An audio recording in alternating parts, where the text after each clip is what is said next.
ನಮಸ್ಕಾರ ವೀಕ್ಷಕರೇ, ನಾನು ನಿಮ್ಮ PH ನಾಯ್ಕೋಡಿ. ಜೀವರ್ಗಿ ತಾಲೂಕಿನ ತಹಸೀಲ್ದಾರ್ ಮಲ್ಲಣ್ಣ ಯಲಗೋಡ ಅವರ ವಿರುದ್ಧ ಕರ್ತವ್ಯ ಲೋಪ, ಸಿಬ್ಬಂದಿಗಳ ಮೇಲೆ ಕಿರುಕುಳ, ಹಣದ ಬೇಡಿಕೆ ಹಾಗೂ ಅವಾಚ್ಯ ಶಬ್ದಗಳಿಂದ ಬೈಯುವಂತಹ ಗಂಭೀರ ಆರೋಪಗಳು ಕೇಳಿಬಂದಿವೆ. ವಿವಿಧ ಇಲಾಖೆಗಳ ಸಿಬ್ಬಂದಿಗಳು ಜಿಲ್ಲಾಧಿಕಾರಿಗಳಿಗೆ ಲಿಖಿತ ದೂರು ಸಲ್ಲಿಸಿದ್ದು, ಪ್ರಕರಣವು ತಾಲೂಕಿನಲ್ಲಿ ಚರ್ಚೆಗೆ ಕಾರಣವಾಗಿದೆ. ದೂರಿನ ಪ್ರಕಾರ ಹಗಲು ರಾತ್ರಿ ಎನ್ನದೇ ಅನಗತ್ಯವಾಗಿ ಕೆಲಸಕ್ಕೆ ಕರೆಸಿಕೊಳ್ಳುವುದು, ಕರ್ತವ್ಯ ಮಿತಿಯನ್ನು ಮೀರಿದ ಕಾರ್ಯಭಾರ ಹೇರುವುದು ಹಾಗೂ ಹಣ ನೀಡದಿದ್ದರೆ ಕ್ರಮ, ಸರ್ವಿಸ್ ಬುಕ್ ಹಾಳು ಮಾಡುವ ಬೆದರಿಕೆ ಹಾಕುತ್ತಿರುವ ಆರೋಪಗಳಿವೆ.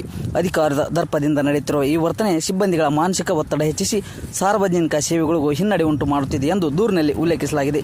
ಈ ಹಿನ್ನೆಲೆಯಲ್ಲಿ ತಹಸೀಲ್ದಾರ್ ಅವರ ವಿರುದ್ಧ ನಿಷ್ಪಕ್ಷಪಾತ ತನಿಖೆ ನಡೆಸಿ ತನಿಖೆ ಮುಗಿಯುವವರೆಗೂ ಕರ್ತವ್ಯದಿಂದ ದೂರವಿಡಬೇಕು ಹಾಗೂ ಕಿರುಕುಳಕ್ಕೊಳಗಾದ ಸಿಬ್ಬಂದಿಗಳಿಗೆ ರಕ್ಷಣೆ ಒದಗಿಸಬೇಕೆಂದು ಜಿಲ್ಲಾಡಳಿತಕ್ಕೆ ಮನವಿ ಸಲ್ಲಿಸಲಾಗಿದೆ. ಜಿಲ್ಲಾಡಳಿತದ ಮುಂದಿನ ಕ್ರಮದ ಮೇಲೆ ಈಗ ತಾಲೂಕಿನ ಎಲ್ಲರ ಗ್ರಾಮ ಕೇಂದ್ರೀಕೃತವಾಗಿದೆ.